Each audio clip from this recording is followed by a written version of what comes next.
Hello दोस्तों, स्वागत है आप सभी का। आप सभी को गुरु पर्व और कार्तिक पूर्णिमा की ढेरों शुभकामनाएं। आज की कुंडली के विश्लेषण के अंदर हम एक्चुअल में किडनी रोग और डायलिसिस के संबंधित केस को समझने की कोशिश करते हैं। ये थोड़ा सा ज़्यादा कॉम्प्लिकेटेड केस रहने वाला है, क्योंकि एक तरफ हमें जन्म कुंडली जो सीधे से दिखाई देती है वो मिलती है, एक तरफ जब हम देखते हैं तो हमारा भाव चलित जो कुंडली होती है वो कार्य करती हुई नजर आती है। एक पर्टिकुलर होता है, उसे हम कहते हैं भाव लगन। तो जब हम भाव लगन कुंडली बनाते हैं तो स्थिति अवगमन कुछ इस तरीके से देखने को मिलती है। मैंने बहुत पहले के वीडियो में भी आप लोगों से बोला है कि कहीं ना कहीं जो पर्टिकुलर फैक्टर्स होंगे बीमारियों के, उसके लिए हम भाव लगन कुंडली को पहले ऑब्जर्व करेंगे, जिससे हम ये समझ सके कि बीमारी किस प्रकार की हो सकती है। क्योंकि जन्म लगन जो है, जन्म लगन कुंडली के अंदर कई बार ऐसा होता है कि टाइम ऑफ बर्थ जो है वो दिन का एक ड्यूरेशन 24 घंटे का हमारा एक पूरा दिन होता है। उसमें सूर्य की मूवमेंट को लेकर होती है चीज़ें। अगर रातें लंबी हो जाएं और दिन छोटे हो जाएं तो कुछ राशियां जो है वो छोटी और बड़ी दिखाई देने लगती हैं। लेकिन जो भाव हैं वो तो दिन भर में 24 घंटे के अंदर फिक्स रहते हैं। इस कारण से कभी कभी रातें लंबी हो जाए या दिन लंबे हो जाए तो भाव लगन जो है वो हमारे जन्म लगन से बदल जाता है। सूर्योदय के समय से लेकर आपके जन्म के समय के निर्धारण पे इस चीज़ को देखना पड़ता है। तो यहाँ पे अगर हम बात करें सबसे पहले भाव लगन की, तो पहला भाव यहाँ पे 9 नंबर दिख रहा है, दूसरा भाव 10, तीसरा 11 और इस प्रकार चीज़ें चल रही हैं। अब भाव प्रभाव, भाव की पीड़ा, इसको समझिएगा। भाव प्रभाव में भाव की पीड़ा होगी। राशि है ये लगन कुंडली, तो यहाँ पे राशि प्रभाव देखा जाएगा। यहाँ पे जब हम भाव प्रभाव को देखने की कोशिश कर रहे हैं दोस्तों, तो सबसे पहली कंडीशन है जितने भी केसेस किडनी रोग संबंध से होंगे उसमें कहीं ना कहीं दैनिक दिनचर्या में कोई प्रॉब्लम आएगा। तो यहाँ पर ये जो केतु का प्रेजेंस है सबसे पहले 6th हाउस में, ये एक फैक्टर बनता है कि 6th हाउस जो है वो प्रभावित है। ठीक है, ये हमने सबसे पहले भाव लगन कुंडली से समझा।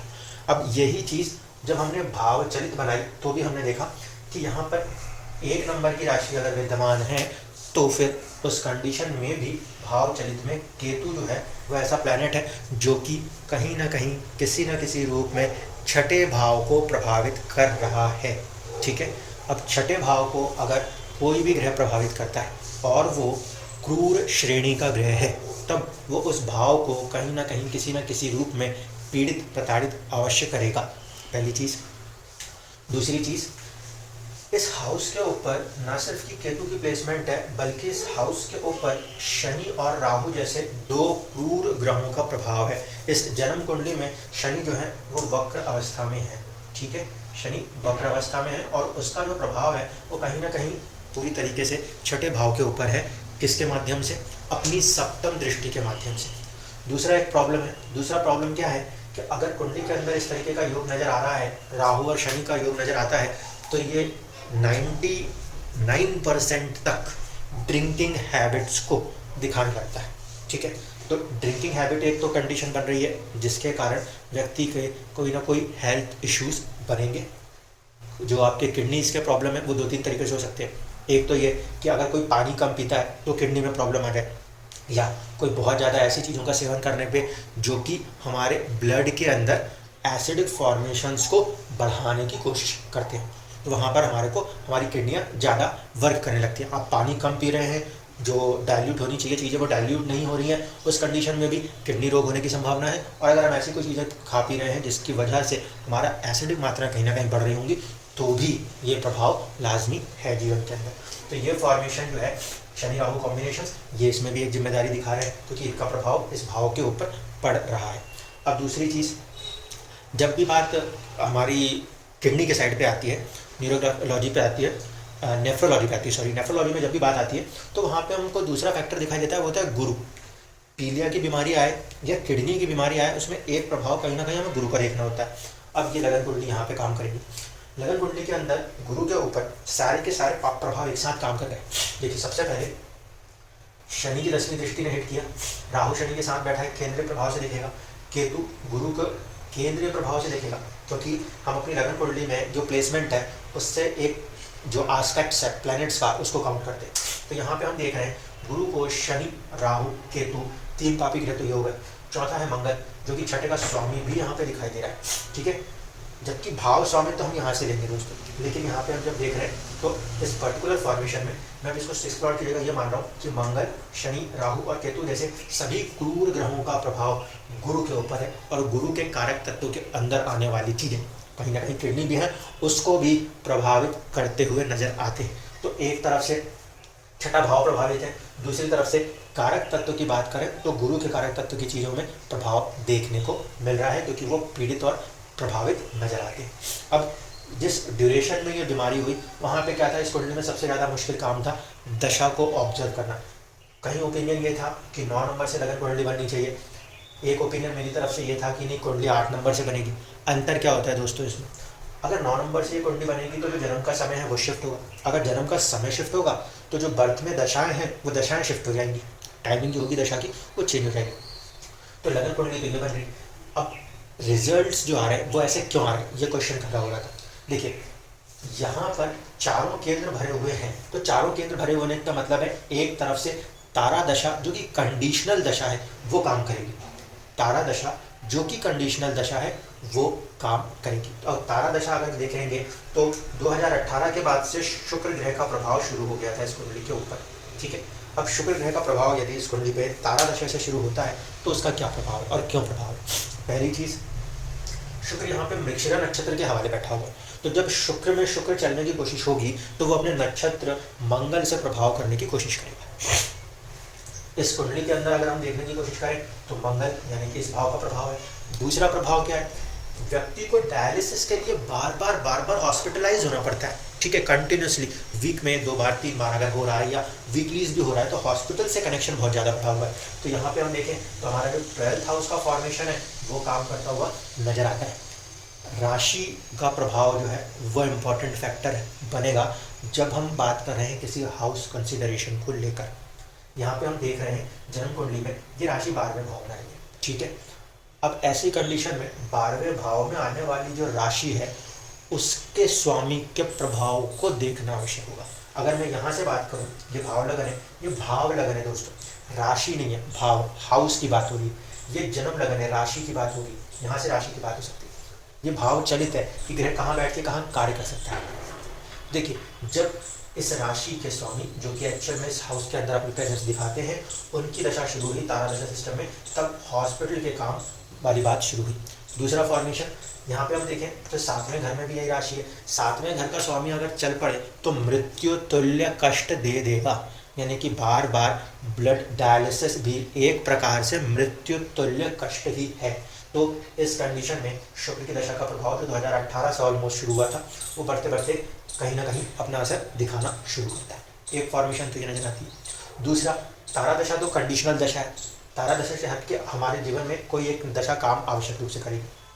हमने नॉर्मल दशा उठाई, नॉर्मल दशा को हमने देखने की कोशिश की तो शनि राहु केतु की समय चल रहे थे। शनि रोग का कारक ग्रह है तो वो रोग दे सकता है, वेल एंड गुड है, कोई प्रॉब्लम नहीं। दूसरी कंडीशन, शनि और राहु दोनों के दोनों लगन के ऊपर प्रभाव कर रहे हैं, ये चीज़ भी यहाँ पर समझ में आती है। तो इसमें क्या प्रॉब्लम था, इसका फॉर्मेशन क्या है, ये जिस दशा काउंट में आ रहा है वो दशा काउंट का नंबर तकरीबन 6ठा नंबर बनने की कोशिश करता है, बल्कि 5वें नंबर के आसपास की दशाएं काउंट होती है। यानी कि जब हम तारा चक्र में इन दशाओं को लगाने का प्रयास करते हैं तो यहाँ पर ये दशा सिस्टम जो है थोड़ा सा हमें फेल्योर दिखाता है कि ये जन्म के समय में ये दशा व्यक्ति के ऊपर कार्य नहीं कर रही होगी, क्योंकि उस प्रभाव को यदि हम लगाने की कोशिश करते हैं तो वो चीज़ थोड़ा सा 5वें तारे की दशाओं के तहत काम कर रही है। अब बात होती है कि ये भी दशा नहीं काम कर रही सक्सेसफुली, तो कौन सी दशा एग्जैक्टली काम कर सकती है एग्जैक्टली, ठीक है। अब देखिए ये है भाव लगन कुंडली, भाव लगन कुंडली के लिहाज से यहाँ पे प्लेसमेंट्स दिखाई दे रही है, और यह है भाव चलित कुंडली, इसमें भी हमें प्लेसमेंट्स दिखाई दे रही है। भाव चलित कुंडली के लिहाज से और इस कुंडली के लिहाज से इन दोनों को मिक्स करके आप चीज़ों को समझिएगा। जन्म से लगन से दशा चल रही है क्योंकि लगन बहुत ज़्यादा प्रबल केंद्र भरे पड़े हैं, यहाँ पे जन्म लगन से होगा। राहु की दशा चल रही है, ठीक है, ऐसे तो ये दशा बहुत लंबे समय से चल रही है, ठीक है। इसमें अंतर आया है केतु का। राहु की महादशा जो है वो 1st हाउस को और साथ ही साथ 6th हाउस को इस पर्टिकुलर लगन के लिहाज से एक्टिव रख रही है, ठीक है, पहला फॉर्मेशन। और दूसरा कि ये राहु रिजल्ट करने की कोशिश कर रहा है, तो किस तरफ ले जाने की कोशिश कर रहा है, वो कहीं ना कहीं ले जाने की कोशिश कर रहा है हॉस्पिटल। अब देखिए बीमारी ऐसी तो नहीं है कि आज की तारीख में पैदा हो गई, ये ड्रिंकिंग हैबिट्स की वजह से बनी हुई बीमारी है। इस साइड पे राहु की दशा का प्रभाव तकरीबन जीवन में 2008 से शुरू हुआ, यानी कि जीवन में कहीं ना कहीं 2008, 9, 10 वहाँ कहीं से एक हैबिट शुरू हुई होगी, जिसने धीरे धीरे धीरे कर करके एक समय अवधि दी।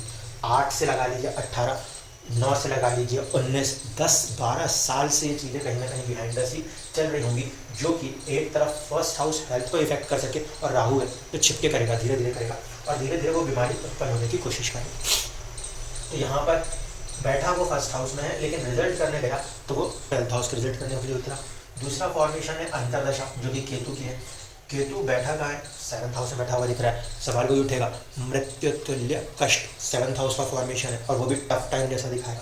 तो यहाँ पर हम देखें केतु का जो रिजल्ट है वो कहाँ पे जाने की कोशिश कर रहा है? छठे में। तो जिस समय अवधि के अंदर राहु की महादशा में केतु की अंतरदशा चली है, 2019-20 के आसपास की जो अवधि शुरू हुई, वहाँ कहीं पर जाकर ये प्रभाव स्वास्थ्य के ऊपर नेगेटिवली काम करना शुरू करने लगा। इसके बाद अगली दशा जो थी वो कहीं ना कहीं शुक्र की आ रही थी। देखिए 2019 के बाद 2020-21 की अवधियां जहाँ पे पहुँचेंगी, तकरीबन वहाँ पर ये हाउस 7 नंबर के स्वामी एक्टिव हो जाएंगे, और इनके एक्टिव होने पर कहीं ना कहीं फिर हॉस्पिटलाइजेशन कंडीशंस बनने लग जाएंगी। तो ये फॉर्मेशन यहाँ पे स्टार्ट होता है। और फिर यही चीज़ जब तक कि राहु की दशा चल रही है, तब तक ये चीज़, ये फॉर्मेशन जो है ये थोड़ा सा कंटिन्यूस बरकरार रहता हुआ नज़र आता है, क्योंकि जितने अवधि तक ये दशा काम करेगी, ये राहु 3 चीज़ों को प्रभाव में लेके चल रहा है। एक तो ये राहु मंगल का रूप है, ठीक है। दूसरा ये राहु इस हाउस को भी इफेक्ट कर रहा है। तीसरा ये राहु शनि भी बन के बैठा हुआ है। अब देखिए इस कुंडली के अंदर मंगल और शनि के बीच में परिवर्तन योग भी काम कर रहा था।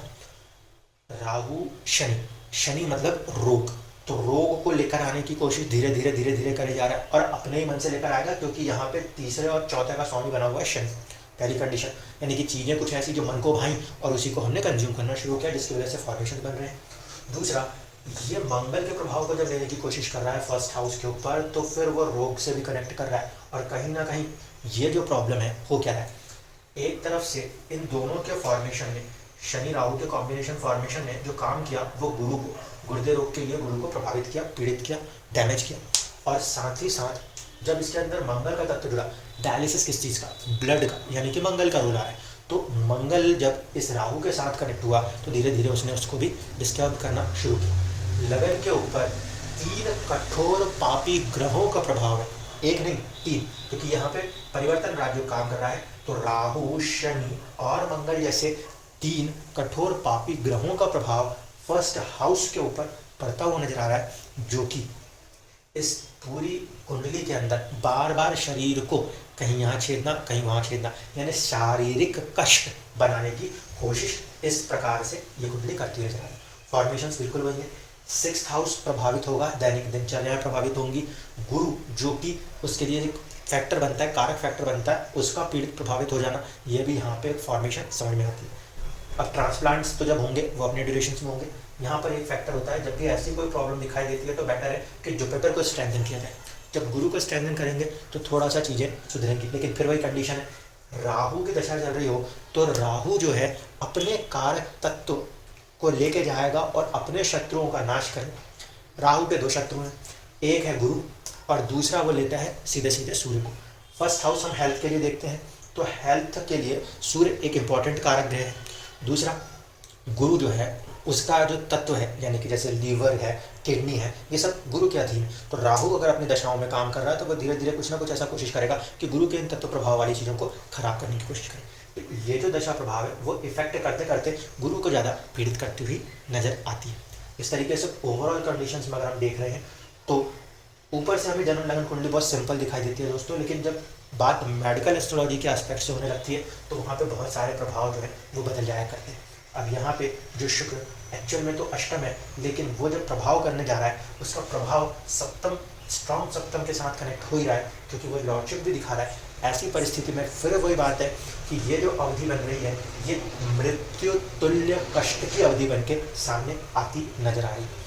इस तरीके से ये जो फॉर्मेशंस अभी भी काम कर रहे हैं, जो कुछ समय अवधि तक काफ़ी ज़्यादा पीड़ित और प्रभावित करते हुए कार्य आगे कुछ समय अवधि तक और करते नजर आएंगे।